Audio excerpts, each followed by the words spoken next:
My grandparents were very kind to us. They were just very sweet. My mother's parents had died before I was born. So my remembrances are of my father's parents.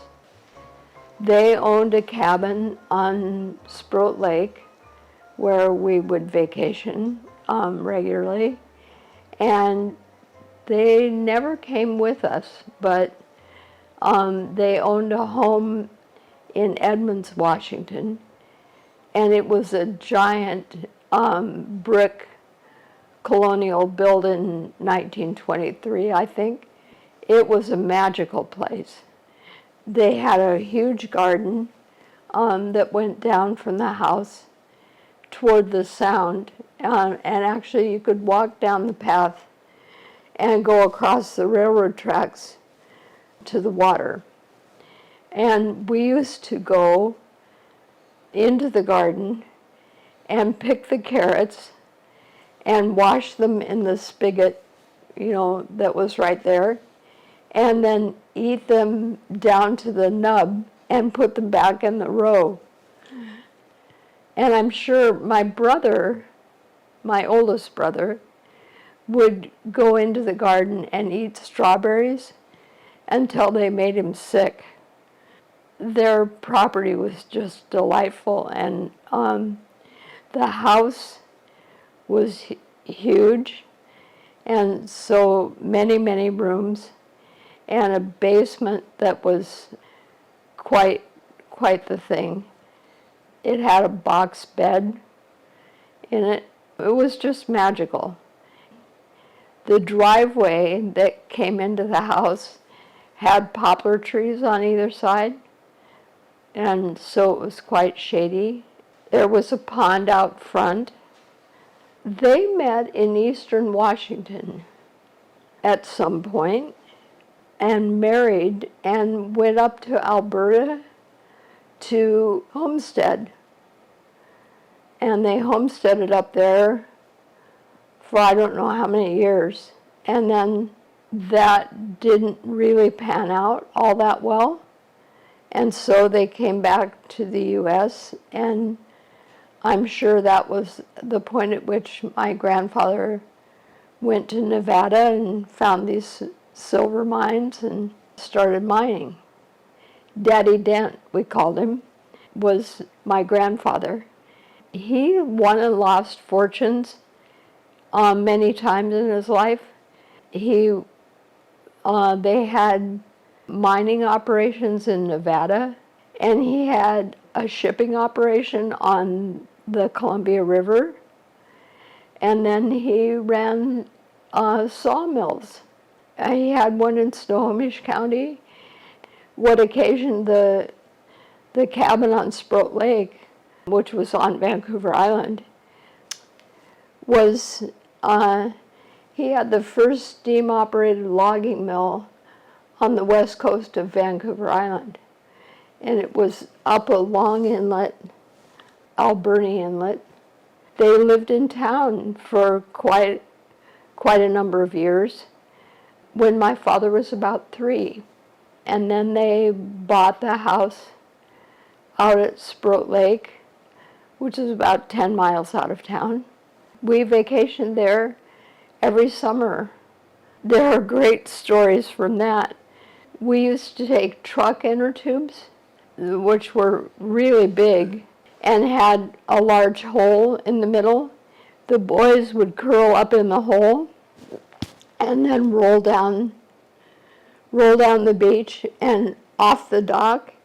We had a St. Bernard at that time, and the St. Bernard would walk in until his mouth was just even with the water and just let the water flow in. Would come out and shake all over everybody. I was about 2. I was watching the boys learn to dive off the dock, and they would have been 4 and 6 and 8 years older than I.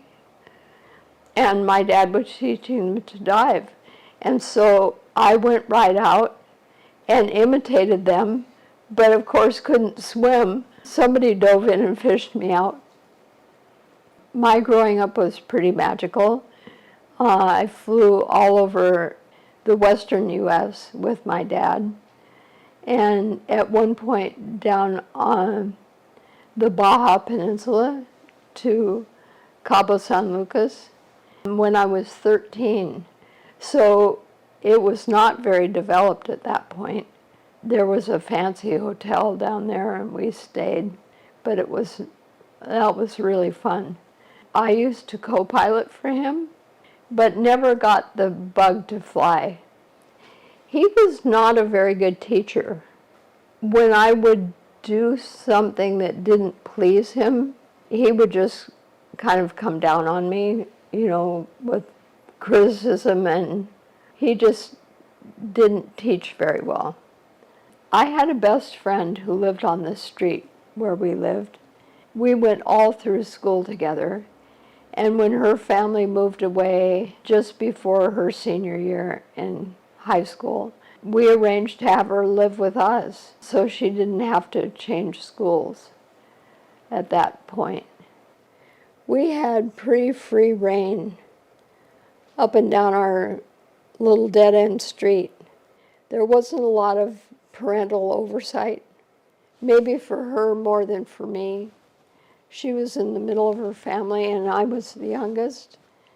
And I think my parents just assumed that I was doing my homework and getting good grades, and they didn't pressure me at all. My grandmother had gone there. My mother's mother had gone there and graduated in 1898. I'm surprised they accepted me because I had pretty good grades and pretty good test scores, but not probably what the average Wellesley girl would have. I had an interview with the dean of students, and she seemed impressed, and I got in. I was never a very good student.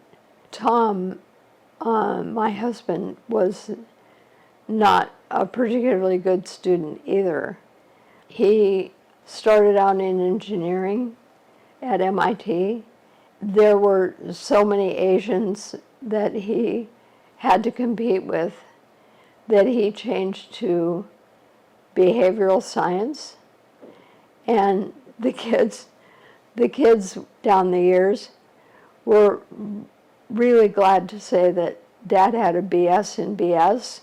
College years were really fun. I had a great time and met Tom, and we got married in the middle of my senior year. Away we went.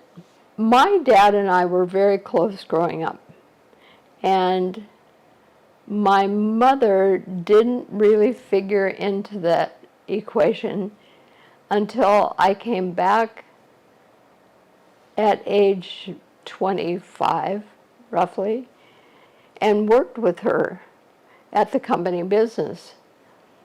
And she had a very dry sense of humor, which was really, really entertaining. He had this vision of making cots and tents. My grandfather financed him to get started, and he had these sewing machines, so they faced each other and one of them stitched backwards. So they would run fabric through the sewing machine. Yeah, I made cots and tents for like 8 years until the Japanese started making them cheaper and look alike. My brother Roger was a Navy pilot and flew A4s for the Navy. So he was a pretty talented pilot, actually. Would best everybody in their flight. They used to go out and put on dog fights, and he would he would do a barrel roll and come in behind somebody. So he was quite talented. The middle one, David, taught me to tie my shoes. And he was so gentle and kind. And he was a gifted pianist. And he died when he was 17 in a skiing accident. You know, a crazy thing where this was well before grooming. Tracks would get frozen in the snow on the way down. He got his ski trapped in a track and fell, spun himself around the base of a tree, and he just never regained consciousness.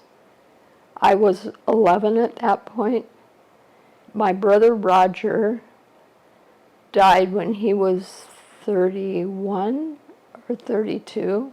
That was another sad moment. And his wife, her present husband, are Uncle Ralph and Aunt Linda to my kids.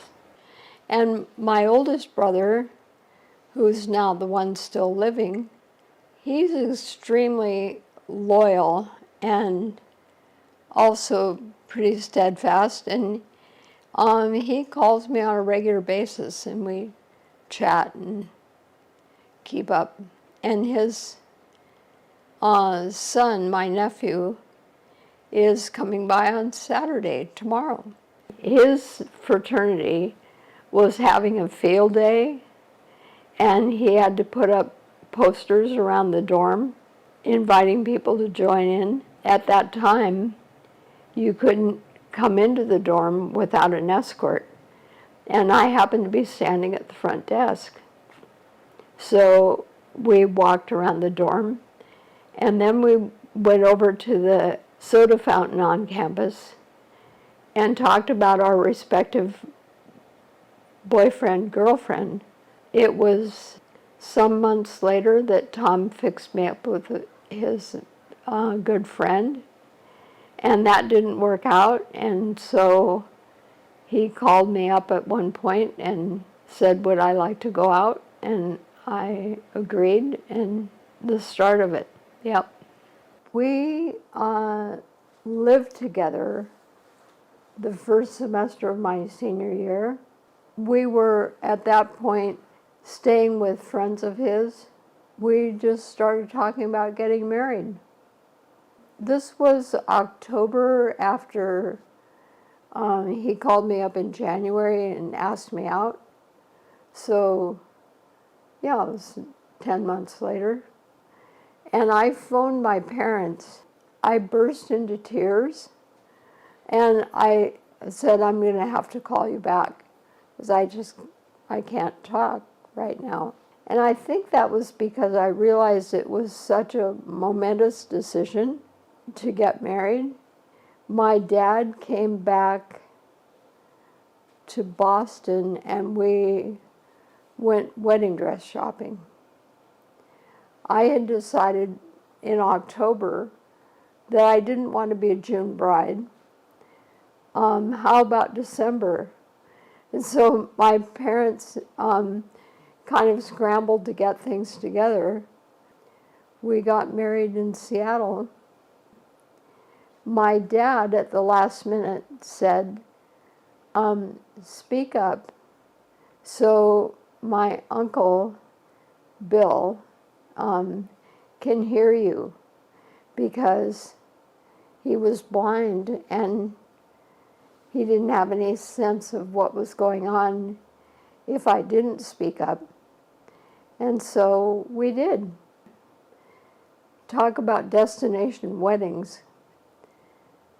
We got married in Seattle when we really thought about getting married in Boston, where a lot of our friends were. Yep, but that's the way it goes. And it was pouring down rain.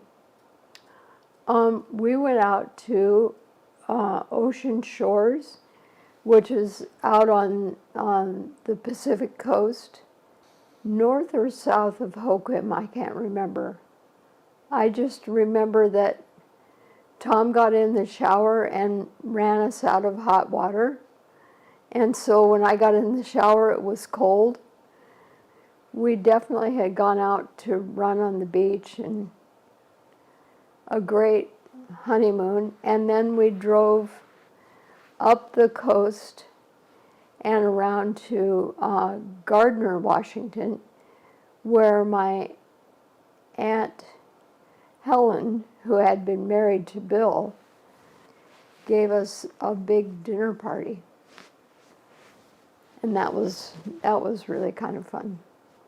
My 40th birthday, he surprised me. We went down to Edmonds to this lovely restaurant. We sat at a table for two, and I had my back to the door. And so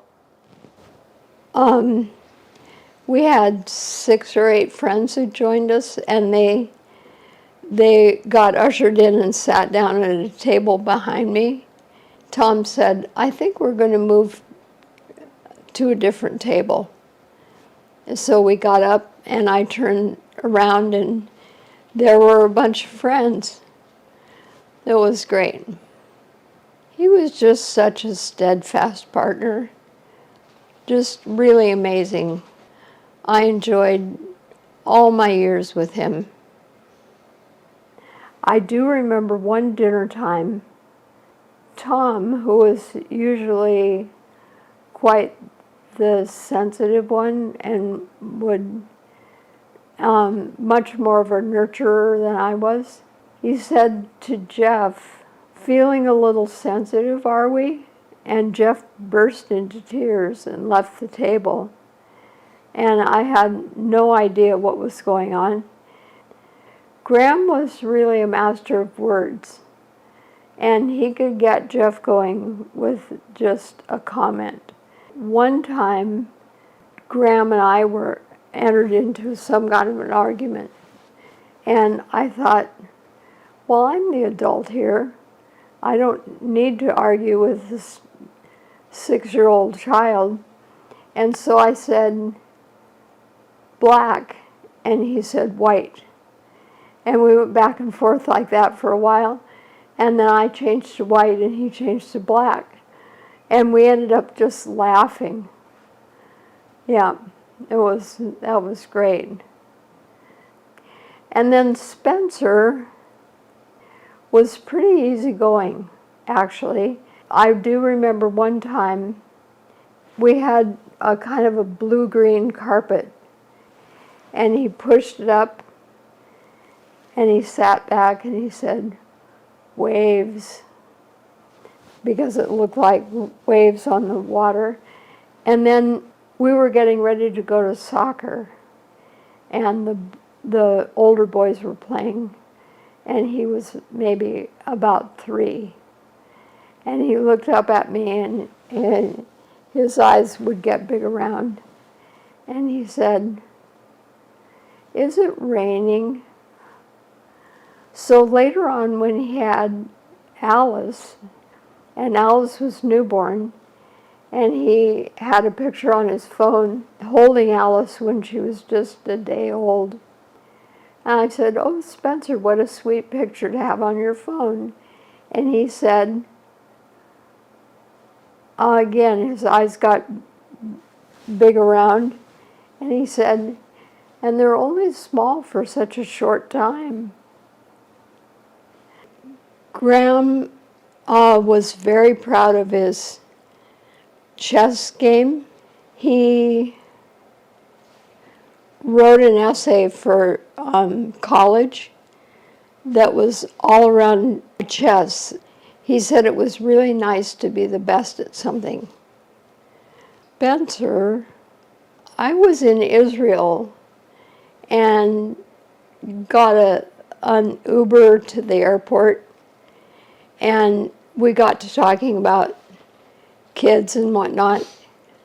And the taxi driver asked when I appreciated that Spencer was a genius. And I said, I never pegged him as a genius. He was just my son growing up. More degrees than the rest of us combined, which was almost true.